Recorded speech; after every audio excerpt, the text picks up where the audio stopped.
Passing for BK in the first half, the sophomore quarterback Benavella was perfect. He was 8 for 8 for 89 yards and a couple of scores. Peter Manert, the running back, had 2 carries for 124 yards and 2 scores on the ground. He also added a special teams touchdown to that as well.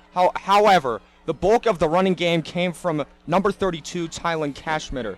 He had 9 carries for 30 yards, and on the second touchdown scored, he had a 2-point conversion as well. Cooper Kamen, who was listed as a quarterback to start this game, had 2 carries for 66 yards and a touchdown. That one touchdown went for 66 yards. For first downs for BK, it was a first half of big plays. They had 10 first downs in the first quarter and only allowed 2 from Capital.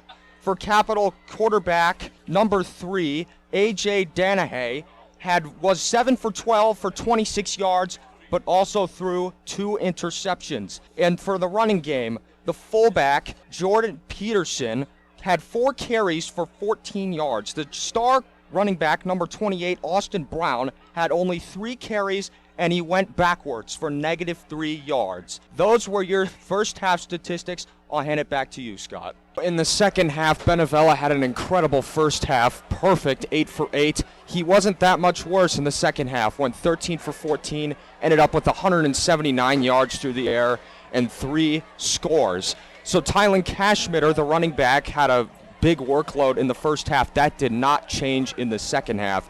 Ended up with 15 carries and 61 yards. The receiving in the second half was fairly strewn about. Nobody had multiple receptions. Cooper Kamen had 1 reception for 23 yards and a touchdown.